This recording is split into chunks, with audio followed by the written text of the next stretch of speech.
लेकिन चंदन विष व्यापत नहीं, लिपटे रहत भुजंग, इस न्याय से रहना है।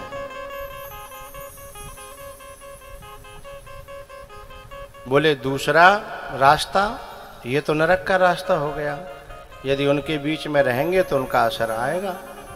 और वे तो वैसे लोग होते हैं कि आ बर्द मोय मार, आ बर्द मोय मार।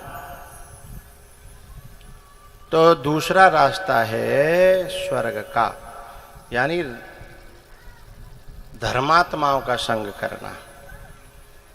जो लोग दूसरों की सेवा करते हैं, पूजा पाठ करते हैं, बड़े बड़े धर्म के कामों में तन मन धन से शामिल होते हैं, उनका स्वर्ग का रास्ता है। और बोले तीसरा जो वैकुंठ का रास्ता है, महत सेवाम द्वार माहुर विमुक्ते है।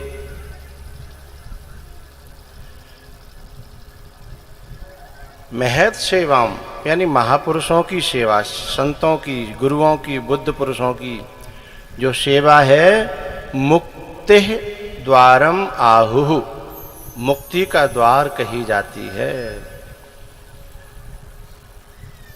बोले जे संसार में हमें रहना तो कब तक रहें? बोले प्रीतिर्न यावन मई वासुदेवे, जब तक मेरे चरणों में प्रेम न हो जाए तब तक संसार के कर्म धर्म करने पड़ेंगे, और जब मेरे चरणों में प्रेम हो जाए तो फिर संसार के कर्म की भी जरूरत नहीं है और ये धर्म की भी जरूरत नहीं है। इस प्रकार से उपदेश दे करके ऋषभदेव जी महाराज गए हैं जंगल, और उन्होंने जो है परम विरक्तों में अपना नाम दर्ज कराया। इनके जो बेटे थे भरत जी महाराज, उन्होंने भी कुछ दिन राज्य किया, फिर उन्होंने भी अपने बेटों को राज्य दे दिया और वे जंगल चले गए। लेकिन ऋषभदेव जी में और भरत जी में बड़ा अंतर था। ऋषभदेव जी ने घर में ही इतना सत्संग किया था कि कहीं कोई उलझन आए तो निकलना कैसे है, लेकिन भरत जी महाराज ने सत्संग नहीं किया था, सीधे तपस्या करने बैठ गए। जैसे कहूँ आदमी ने ड्राइवरी बिल्कुल सीखी नहीं और सीधो बैठ गया ट्रक पे, रोड पे, तो खुद तो मरेगा, सो मरेगा ही है, 10-20 अन्य लेके और मरेगा। तो ऐसे ही साधना के मार्ग में बिना सत्संग किए यदि कोई तपस्या करने बैठ जाए तो फिर मामला गड़बड़ हो जाएगा। इसलिए वो एक हिरण के बच्चे में उलझ गए, दया का रूप बना करके ममता घुस गई, हिरण के बच्चे में ममता हो गई। अब आए थे भजन करने पर वो बच्चा पाल लो, अब बच्चा की चिंता, तो अब भजन करके माला टांग जाओ करें और बाकी बात जाए खुरपिया लेके घास खोद वे बालक के लें। कौन से बालक के लें? हिरण को, जो छोटा सा बालक हो है।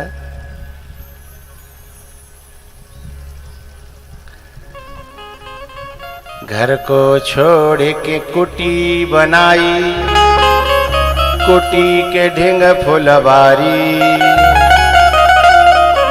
भजन ध्यान सब टंग्यो खूंटी पे, अब तो करन लगे रखवारी। है आए थे हरे भजन को, ओटन लगे कपास, फंस गए। अब ऐसे फंसे कि अब भजन धीमे धीमे बिल्कुल खत्म। अब तो बस भाई की चिंता कि मेरे शरण में जे भैया प्यार करवो, नवाएवो, धुलाएवो, सुवाएवो हैं। अब ठाकुर जी की जगह वो पशु है। वो एक दना हिरणियों का टोल आया और वह टोल में वो छट्टी मारे के वो तो भागो। अब जे घास को कोटरा लेके आए, वे पट गया कुटिया पे, देखने लगे कि तकू चलेगो, कितों को नहीं दिखे तो बाकी खोजन गए तो देखे तो बहुत सारे जो है हिरणियों के खोज थे। वो समझ गए कि चलेगो। अच्छा वो जो समझ रहे हो कि मैं जहाँ में फंसो, जब 2 पावन के आदमी के चक्कर में फंसे हूँ, मेरा जो है खानदान और कुनबा और बिरादरी के लोग तो वहां छट्टी मार रहे हैं, और मैं जहाँ फंसे हूँ।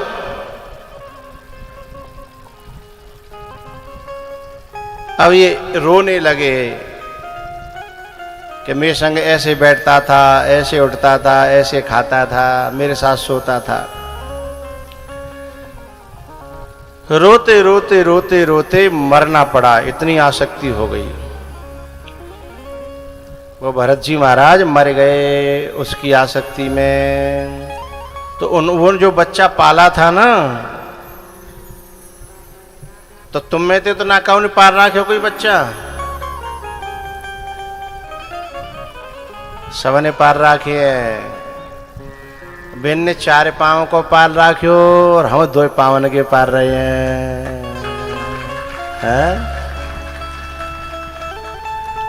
और न्यू मत समझियो जेव काउदना उछट्टी मारेंगे और ऐसे छलांग लांग, तब तक नहीं मारेंगे जब तक चाई माई नहीं होगी, है? जब चाई माई है जागी सोई जे 1 आध साल में उछट्टी, और ऐसी उछट्टी मारेंगे यहाँ से सीधे दिल्ली में भागेंगे, हैं? कि कानपुर भागेंगे, कि कलकत्ता भागेंगे, कि बम्बई जाएंगे, कि गुजरात में चले जाएंगे, हैं? अच्छा जे तो पीछे तो सुधीव नहीं करेंगे, तुम रो रो के मर जाएंगे कि ऐसे सोमतों में संग इतना प्यारो, पर वो कारे मूड की जादनाते आई कही तादनाते वाको दिमाग को ऐसो फिरायो कि फिर मेरो बेटा मेरो रहो ही नहीं, है? मैंने दूध पियायो, मैंने भरे भरे बेला मलैया डाल के मैं दूध पियाई, पर अब तो पता ना सब भूल गो जादनाते जे कारे मुड़ की आई कही, हाँ? तुम याद करोगे भाई, याद ही ना तुम्हारी, तो हम रो रो के मर जाएं, और लेकिन उसे हमारी चिंता नहीं है। भैया इनका बच्चों का पालन पोषण करना बुरी बात नहीं है, लेकिन ये ध्यान रखना कर्तव्य का पालन करना है, इनमें आसक्ति नहीं करनी है, हैं? इनमें ममता नहीं करनी है, ये पहले से तैयारी रखनी है कि ये जाएंगे और जाएं तो जाएं, लेकिन फिर बाद में परेखो होगा कि छोड़ के चले गए।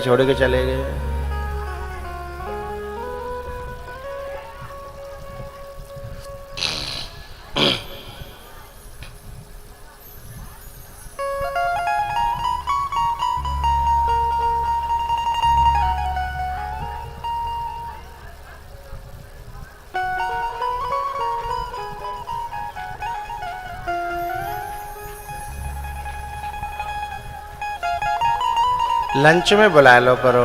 सुनो एरी मैया, अरे मेरी बात तो सुनो, मेरी बात, लंच में बुला लिए थे, जिंदगी भर संग बैठोगे, लंच में कर लो करो, चलती कथा में दोष लगता है।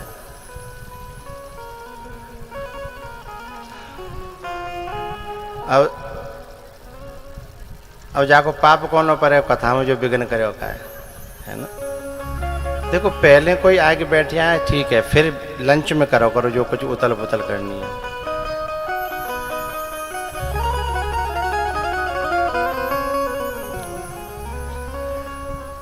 हम महाराज जी की वजह से हमारे कानून यहाँ थोड़े ढीले हैं, नहीं यहाँ अंदर प्रवेश ही नहीं होता, तो उसका फायदा मत उठाओ।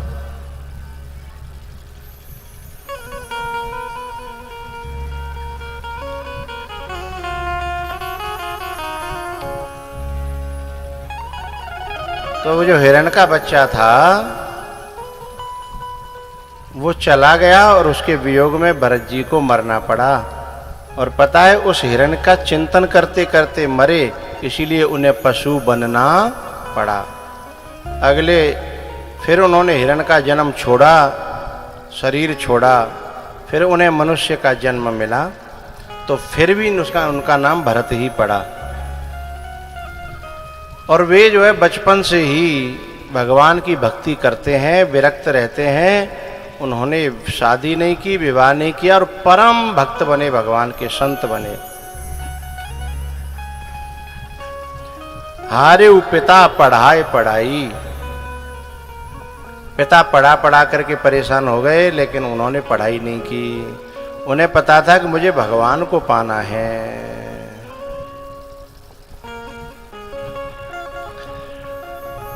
भैया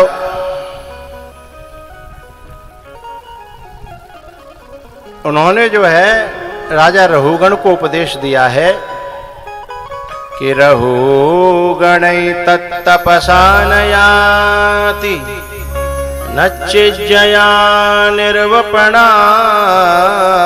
गृहाद्वा नक्षन्दसा नैव जलाग्निसूर्यैर् विना महत्पादरजोऽभिषेकम् विना महत्पादरजोऽभिषेकम्।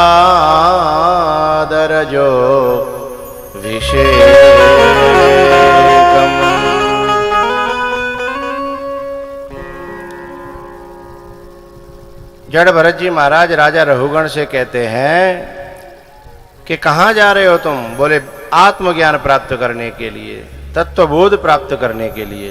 बोले अच्छा? बोले हाँ। तो तुमको पता है कि बोले न तो वो तप से मिलता है, न तपसा, न यज्ञ से मिलता है, न इज्जया, निर्वपणाद गृहाद वा, न तो वो जंगल में जाने से, न घर में रहने से, और न कोई बहुत बड़े कुआ बावरी खुदवाने से, न वेद पाठ करने से, और न जल में तपने से, न अग्नि में तपने से। अरे तो बोले मिलता कैसे है? बोले महत्पादरजोऽभिषेकम्, महापुरुषों के चरणों की रज में उनकी सेवा करके सहज उस आत्म तत्व की प्राप्ति हो जाती है, कुछ करना नहीं पड़ता।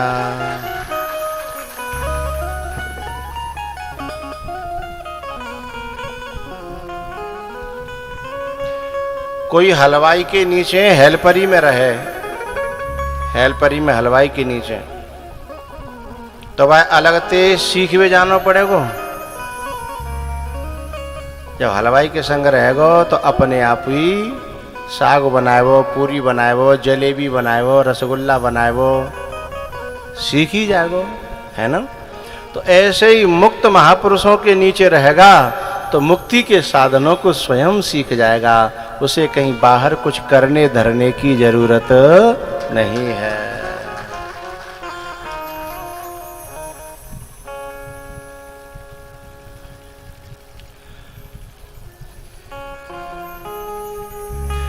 उसके बाद में भैयाओ 28 प्रकार के नरकों का वर्णन है।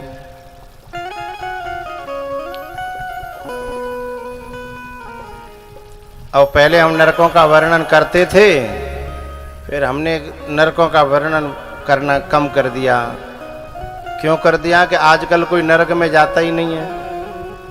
हमने आज तक काऊ को कार्ड में ना पड़ी कि हमारे पिताजी का नरकवास हो गया। सब स्वर्ग में जा रहे हैं। जमुना जी के टीले काट काट के जिनने अपने खेत बनाए ले, बिनु की औलाद लिख रही है कि हमारे पिताजी का स्वर्गवास हो गया।